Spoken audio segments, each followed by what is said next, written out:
நேரமோ 12 அதிகாலை, மாதமோ ஆவணி, மக்களோ நித்திரை. இது வேற இல்ல.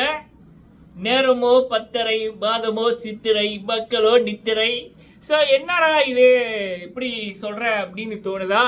இல்லை, சில விடயங்களை நினைச்சேன், சிரிச்சேன். ஏன்னா போன முறை வந்து பார்த்தீங்கன்னா இந்த பிக் பாஸ் தமிழ் சீசன் 8 ஆரம்பிக்கிறதுக்கு முதல் நிறைய பேர் நிறைய லிஸ்டெல்லாம் வந்து சொன்னார்கள். சரிங்களா, வருவார்கள் என்று நினைக்கிறேன், வருவாங்கன்னு நினைக்கிறேன், அப்படின்ற மாதிரி வந்தா நல்லா இருக்கும்னு நினைக்கிறேன், இவங்க தான் டைட்டில் வின்னராக இருக்கும் அப்படின்னு நினைக்கிறேன், அப்படின்ற மாதிரி நிறைய பேர் சொன்னார்கள். ஒரே ஒரு ஆளோட பேரை மட்டும் யாருமே சொல்லல, நம்மளும் சொல்லல. நமக்கே வந்து அந்த ஷோ வந்து எப்போ கிடைச்சதுன்னா, மாலை ஷோ அந்த கிராண்ட் லான்ச் ஆரம்பிப்பதற்கு ஒரு ரெண்டு மணித்தேர்தங்களுக்கு முதல் தான் வந்து அவருடைய பேர் வந்து கிடைச்சிது. சரியா, சரி, அப்போ இனி வந்து வெளியில் நின்னோம். அப்போ அதுக்கப்புறம் வீடியோ போட்டு அதுக்குள்ளே ஷோ ஆரம்பிச்சிருவாங்க.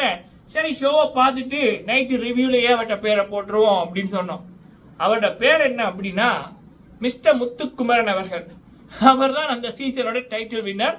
அவரை ஃபர்ஸ்ட் டைம் வந்து பார்த்தோன்னையே நமக்கு தோணிச்சு இவர் தான் வின்னர்னு. அந்த அழகான பேச்சு, அந்த அழகான தமிழ், விஜய் சேதுபதி அண்ணா அவர்கள் முத்துக்குமரனோட பேச்சு, முத்துக்குமரன் அவர்கள் அவங்க அம்மாவோட பேச்சு, விஜய் சேதுபதி அண்ணா அவர்கள் முத்துக்குமரன் அம்மாவோட பேச்சு, அப்புறம் அவங்க சொன்ன அந்த விடயங்கள் எல்லாமே அப்படி இப்போ வரைக்கும் அந்த கண்ணுக்குள்ள நிற்குது. வாங்க முத்துக்குமரன் என்ன சேது நான் கூப்பிடக்குள்ள யாருப்பா அது, கேள்விப்படாத பேர், லிஸ்ட்ல வராத பேர் அப்படின்னுக்குள்ள வந்தாரு முத்துக்குமரன் அவர்கள்.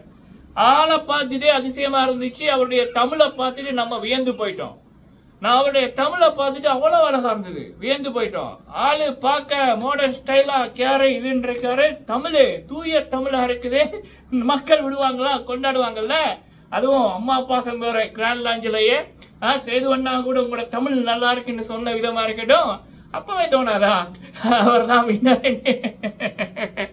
ஸோ ஆக மொத்தத்தில் அத்தனை பேர் 2 மாதம் 3 மாதம் big boss season 8 contestant list இவங்க அப்படின்னு அவங்க வீடியோ போட்டது. அதை விட கொடுமை என்ன தெரியுமா? கீழே கொமெண்ட்ல இவர் வந்தா நான் தான் ஓட் போடுவேன், இவர் வந்தா நான் தான் ஓட் போடுவேன், இவருக்கு தான் என்னுடைய ஓட்டு, இவர் தான் வின்னர் அப்படின்னு. பார்த்தா இவங்க சொன்ன பேரும் இல்லை, இவங்க ஓட் போடுவேன்னு சொன்ன பெருமே இல்லை. ஒரு புதுமுகம், அறியாத முகம், பல பேருக்கு சொந்த முகமானது டைட்டில் அடிச்சாரு முத்துக்குமரன் அவர்கள். சரிங்களா, சரி, இதை ஏன் இப்போ நான் சொல்றேன்னா உங்களுக்கு புரிஞ்சிருக்கு. அவங்க வருவாங்க, இவங்க வருவாங்க, அதே கதை, அதே டெய்லரு, அதே காசு. இந்த வடிவேலு சார் அவர்கள், பார்த்திபன் சார் அவர்களுடைய அந்த காமெடி தான், உயிரே கண்ணில் படாம ஓடிவிடு அப்படின்ற மாதிரி அதே கதைகள் தான். சரிங்களா, சரி, பழகிட்டுல. சரி, முடிஞ்ச வரைக்கும் நம்ம தேடி அலசி ஆராய்ந்து சரியான லிஸ்ட்டை நான் சொல்ல பார்க்குறேன். சில லிஸ்ட்டை வந்து பேர்கள் கொண்டு வந்திருக்கேன். சரி, இந்த லிஸ்ட்டு பிக் பாஸ் சீசன் 8க்கு ஆடிஷனுக்கு போயிருக்கிற சில பேர்கள். சரிங்களா, ஆடிஷன் நடந்து கொண்டிருக்கின்ற சில பேர்களோட லிஸ்ட் நம்மட கண்ணுக்கு வந்திருக்கு. சரிங்களா, அந்த லிஸ்ட்டில் இந்த லிஸ்ட் நேற்று நைட்டு வந்துச்சு.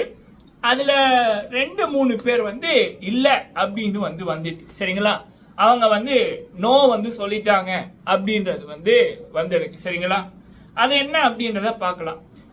ஃபர்ஸ்ட் டைம் வர்றீங்க அப்படின்னா மறக்காம சப்ஸ்கிரைப் பண்ணுங்க, உங்களுடைய கருத்துக்களை தவறாம சொல்லுங்க, வீடியோ பிடிச்சிருந்தா லைக் பண்ணுங்க, முடிஞ்சா ஷேர் பண்ணுங்க. ஓகே, முதலாவது வந்து இந்த பிக் பாஸ் சீசன் 9க்கு வர இருக்கின்ற பேர்களில் அந்த ஸ்ட்ராங்கா அடிபடுற பேர்களை மட்டும் நம்ம சொல்றோம். சரிங்களா, ஃபர்ஸ்ட் வந்து பாத்தீங்கன்னா எனக்கு ஒரு டிசப்பாயின்மெண்ட் அப்படின்னு சொல்லலாம். இர்ஃபான் இருக்காருல்ல, இர்ஃபான்னா நம்ம யூடியூபர்ல கனாக்காலும் காலங்கள் வினித். நான் சீசன் 5ல இருந்து அவரை எதிர்பார்க்குறேன். ஏன்னா ஆள் வந்து ஷாருக் கான் மாதிரி இருக்காரு, கொஞ்சம் அந்த ஒரு ஹைட்டு, அந்த ஒரு இது ஒரு ஹீரோ ஒரு இமேஜில் ஒரு ஆள் ஃப்ரேமில் அவ்வளோ அழகாக இருக்கும். அவர் வந்து அந்த வினித் கேரக்டர் பண்ணக்குள்ள அந்த டைமில் நமக்கு அவர் வந்து ஒரு ஹீரோ மாதிரி. சரியா, அவரை ஹீரோ நினைச்சவங்க பல பேர், கேர்ள்ஸ் எல்லாம் அவ்வளவு கிரேஸ் அவர் மேல. அந்த ஒரு வினித் கேரக்டர் அப்படின்றது இப்போ கூட மறக்க முடியாத ஒரு இது ஒன்று. இப்போ நம்ம திங்க் பண்ணோம் கண்டிப்பாக நம்ம தமிழ் சினிமாவுக்கு ஒரு ஷாருக் கான் கிடைச்சிட்டார் அப்படின்னு. அப்போ அதுக்கப்புறம் தெரியுமே என்ன என்ன இதுண்டு. ஸோ அப்போ இந்த பிக் பாஸ்ன்றது ஒரு பெரியது ஒரு வரப்பிரசாதம், சரியா? அந்த என்ன சொல்லலாம், இப்போ கணக்காலங்காலங்கள் அப்படின்றது ஒரு பெரியது ஒரு எபிசோட், பெரிய ஒரு இது.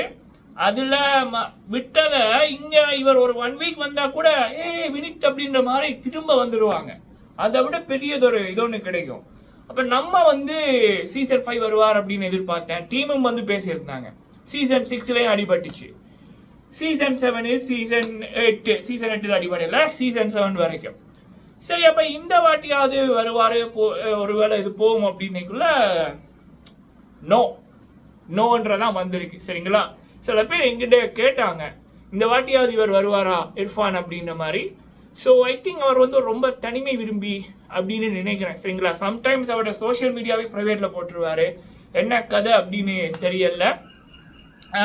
பட் ஒரு நல்லா வர வேண்டிய ஒரு ஆள், சரியா? இப்போ ஓகே, நம்ம கவலையை கொட்டி தீர்த்துக்கிட்டோம், சரிங்களா? அவர் வராதது எனக்கு ஒரு கவலை. பார்த்தாரு, இந்த வீடியோ பார்த்தாருன்னா நல்லா இருக்கும். சீசன் 10க்காவது அவருக்கு கோல் போய்கொண்டு தான் இருக்கு நான் கேள்விப்பட்ட வரைக்கும், சரியா? ஏன் ஓகே, இப்போ நம்மளே இவ்வளவு தூரம் ஃபீல் பண்ணுறோம்னா விஜய் டிவிக்குள்ள இவ்வளோ பேர் இருப்பாங்க. ஓகே, சரி. அப்போ அடுத்தது வந்து பார்த்தீங்கன்னா இன்னொரு டிசப்பாயின்மெண்ட் யார் அப்படின்னா சபனா அவர்கள், சரிங்களா?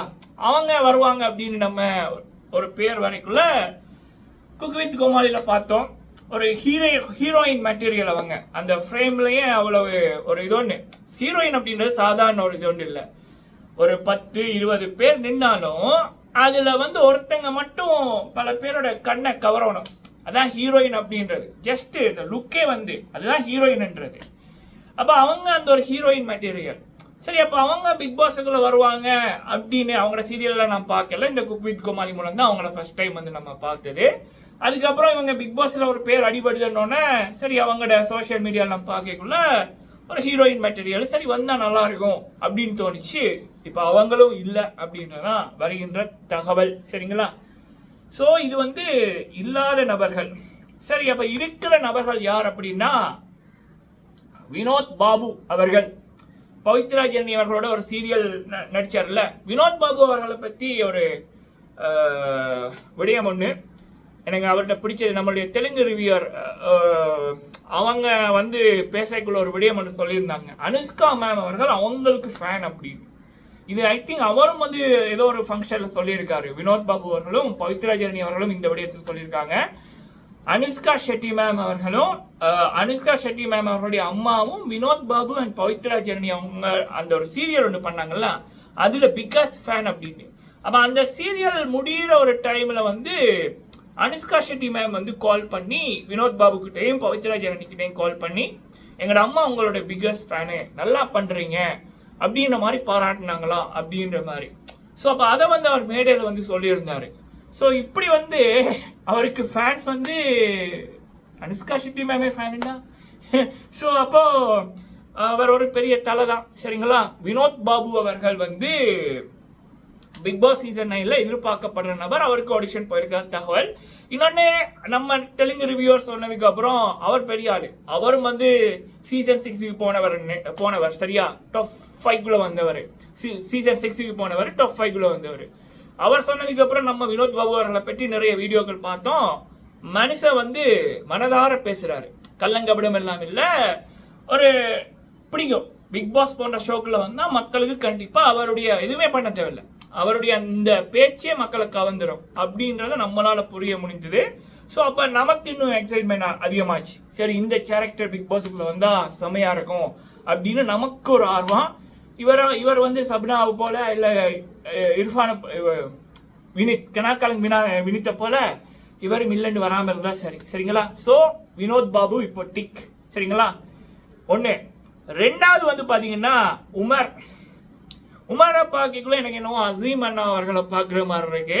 எனக்கு இத்தனை சீசன்லையும் அசீம் அவர்களுடைய ஆட்டம் எனக்கு ரொம்ப பிடிக்கும். ஏன்னா டிஃப்ரெண்டாக இருந்துச்சு, சரியா? 10ஓட 11ஆக போனால் என்ன சுவாரஸ்யம்? ஸோ நம்மளாம் ஒரு ரூட்டை கிரியேட் பண்ணி போட்டு அதுக்கப்புறம் இன்னொருத்தனை வர வச்சா தான் அது ட்ரெண்டு கிரியேட்டர். சரியா? அப்போ அசீமன் அவர்கள் தமிழ் பிக் பாஸ்ல ஒரு புதிய ட்ரெண்டை கிரியேட் பண்ணாரு. அந்த ஆட்டம் எனக்கு பிடிச்சிருந்தது.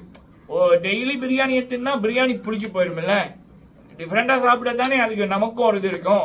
ஸோ அப்போ உமேரை பார்க்கக்குள்ள எனக்கு அசீம் அண்ணாவை பார்க்குற மாதிரியே இருக்கு.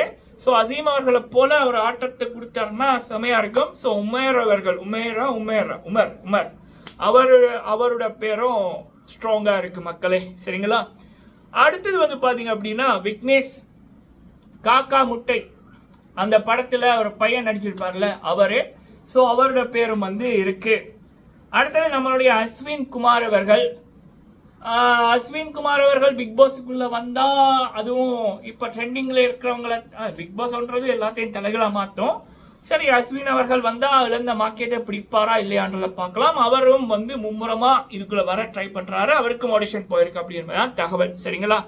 அடுத்தது குரேசி அவர்கள், நான் கேள்விப்பட்ட வரைக்கும் நல்ல மனிதர். ஸோ இது வந்து ஆண்கள். அடுத்தது புவியரசன், அவர் யாருன்னு தெரியாது, சீரியல் எல்லாம் பார்க்கல, அவரோட பேரும் இருக்கு. ஸோ புவியரசன், வினோத் பாபு, உமர், விக்னேஷ், அஸ்வின் குமார், குரேசி, இது வந்து ஆண்கள் லிஸ்ட்ல நமக்கு கிடைச்ச பேர். பெண்கள்ல வந்து பாத்தீங்கன்னா ஃபரினா அவர்கள். ஸோ இவங்களை பத்தி நான் கேள்விப்பட்ட வரைக்கும் ஸ்ட்ராங்கஸ்ட் உமன், லைஃப்லயே நிறைய நெகட்டிவிட்டியை பார்த்தவங்க, நெகட்டிவிட்டி எல்லாம் சும்மா தூசி மாதிரி தட்டிட்டு போறவங்க, ஸ்ட்ராங் உமன் அப்படின்ற மாதிரி கேள்விப்பட்டோம். ஸோ இப்படியான நபர்கள் தான் பிக் பாஸுக்கு தேவை. ஆனால் பிக் பாஸ் வந்து எல்லாத்தையும் மாற்றும். பார்ப்போம் இவங்க போனாங்கன்னா எப்படி இருக்காங்கன்னு. இவங்களுடைய பேர் ஸ்ட்ராங்காக அடிப்படுது. அடுத்தது வந்து பார்த்தீங்கன்னா பவித்ரா லக்ஷ்மி அவர்களை பற்றி நான் அவங்களோட சோஷியல் மீடியாலாம் பார்த்தேன். பொதுவாக நமக்கு இப்போ உமரப்பாகிக்குள்ளே எனக்கு அசீமன்னா ஞாபகம் வந்தார். வினோத் பாபு அவர்களுடைய ஸ்பீச்சை கேட்டோன்னே ஒரு நல்ல ஒரு பாசிட்டிவ் வைப்ஸ். பவித்ரா லக்ஷ்மி அவர்களை நானும் பார்த்தேன், அவங்களோட வீடியோக்களையும் கேட்டு பார்த்தேன், பிளாங்காக இருக்கு. ஸோ அவங்களோட பேருமே ஸ்ட்ராங்காக அடிப்படுது. சரிங்களா? அடுத்தது ஜோகா லக்ஷ்மி அப்படின்றவங்க. இந்த பேர்கள் வந்து இருக்கு மக்களே. பவித்ரா லக்ஷ்மி, ஜோகா லக்ஷ்மி, அடுத்தது ஃபரினா, இந்த பேர்கள் வந்து இருக்கு. சரிங்களா? ஸோ நமக்கு வந்த லிஸ்டின் படி 3 பெண்களோட பேர் வந்து இருக்குது. இதில் எனக்கு ஃபரினா அவர்களை வந்து ஒரு இன்ட்ரெஸ்டிங்கான ஒரு கான்டெஸ்டண்டாக இருப்பாங்க. ஒரு ஃபீமேல் அசீம் மாதிரி இருந்தாங்கன்னா செமையாக இருக்கும்ன்றதுதான் என்னுடைய இது. ஏன் அசீம் அப்படின்னு நம்ம இப்போ இந்த வீடியோலேயே நிறைய தடவை சொல்கிறோம் அப்படின்னா, ஆட்டத்தை கொஞ்சம் சுவாரஸ்யமாக்கணும்னா வின்னர் வந்து டிஃப்ரெண்டாக இருக்கணும். வின்னரோட கேம் பிளே வந்து டிஃப்ரெண்டாக இருக்கணும். சரியா? அப்போ அந்த சீசன் 6ல், பிக் பாஸ் சீசன் 6ல் இப்போ பார்த்தீங்கன்னா ஆரி அர்ஜுனன் அவர்கள், ராஜு ஜெயமோகன் அவர்கள், அதுக்கு முதல் முகின் அவர்கள், ரித்விகா அவர்கள், இவங்களுடைய ஆட்டம் எல்லாமே கிட்டத்தட்ட ஒரே மாதிரி பாதையெல்லாம் போயிடுச்சு. சரியா? பட் அசீம் வந்து அப்படியே இப்படி போனதை இப்படி கொண்டு வந்தாரு, டைட்டில் அடிச்சாரு. அப்போ அது வந்து சுவாரஸ்யமா இருந்தது யாருமே. ஸோ அதுவும் கமல்ஹாசன் அவர்கள் ஹோஸ்ட். கமல்ஹாசன் அவர்கள் எவ்வளோ பெரிய ஈகோ பிடிச்ச நபர்ன்றது பிரதீப் அண்ணா கவர் பண்ண பாவத்தில் தெரியும். அப்போ அந்த மனுஷன் கமல்ஹாசன் போன்ற ஒரு ஈகோ பிடிச்ச ஒரு ஆள் இருக்கே, அசீமன் அவ்வளோ கெத்தாக பண்ணியிருக்காருன்னா எவ்வளோ பெரிய கெத்து வேணும், கான்ஃபிடென்ட் வேணும். அவர் கேமத்தான் ஆடினார், அதை அப்படி கான்ஃபிடென்ட்டாக ஆடினார், டிஃப்ரெண்டாக ஆடினார். அப்போ எனக்கு வந்து இந்த சீசன் 9 வந்து இன்னும் சுவாரஸ்யமாகணும், ஃபயராக இருக்கணும்னா அந்த ஹீரோ, அந்த இதில் வின்னர் தானே ஹீரோ, வின்னரோட போட்டி போடுறவங்க.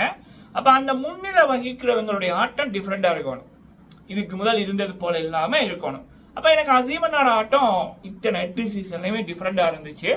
அப்போ அதே போல் இந்த சீசன் 9ல் உமரோ அல்லது ஃபரினா அவர்களோ இல்லை நம்ம எதிர்பார்க்காத ஒரு ஆள் வந்து பண்ணால் நல்லா இருக்கும் அப்படின்னு தான் எனக்கு தோணுது. சரிங்களா? பிபி அல்டிமேட் பாலாஜி முருகதாஸ் அவர்கள், பிக் பாஸ் 6 தமிழ் அசீம் அவர்கள், இந்த ஆட்டங்கள் வந்து அந்த பிக் பாஸ் 7 தமிழ் பிரதீப் ஆண்டனி அவர்கள், இந்த ஆட்டங்கள் வந்து ஷோ எங்கேயோ கொண்டு போகும். ஸோ அப்போ எனக்கு இந்த வாட்டி வந்து இப்படியான ஒரு கான்ஃபிடென்ட் கிங் அல்லது கான்ஃபிடென்ட் குயின் அவங்கள தான் நம்ம எதிர்பார்க்குறோம். இது நம்ம டெஸ்ட்டுக்கு மட்டும் இல்லை, அந்த ஷோவே எங்கேயோ ஹிக்கப் பண்ணுறதுக்கு இப்படியான கேரக்டர்ஸ் தேவைப்படுவாங்க. பிக் பாஸ் டீம் பார்த்தீங்க அப்படின்னா ஆடிஷனில் அப்படிப்பட்டவங்களை தூக்கி போடுங்க, சரிங்களா? இல்லை உள்ளுக்கு போயிருக்கிற நீங்கள் உங்களை சில பேர் செலக்ட் ஆகிருப்பீங்கல்ல, ஸோ இந்த ஆட்டத்தை ஆடுங்க, சரிங்களா? மக்களை நீங்கள் உங்களுடைய கருத்துக்களை சொல்லுங்கள். வீடியோ பிடிச்சிருந்தா லைக் பண்ணுங்கள். ஸோ எத்தனை பேருக்கு அசீமன் ஆட ஆட்டம், பிரதீபன் ஆட ஆட்டம், பாலாஜி புரோடா சாருடைய ஆட்டம் பிடிக்கும் அப்படின்றத கமெண்ட்ல சொல்லுங்கள். நன்றி.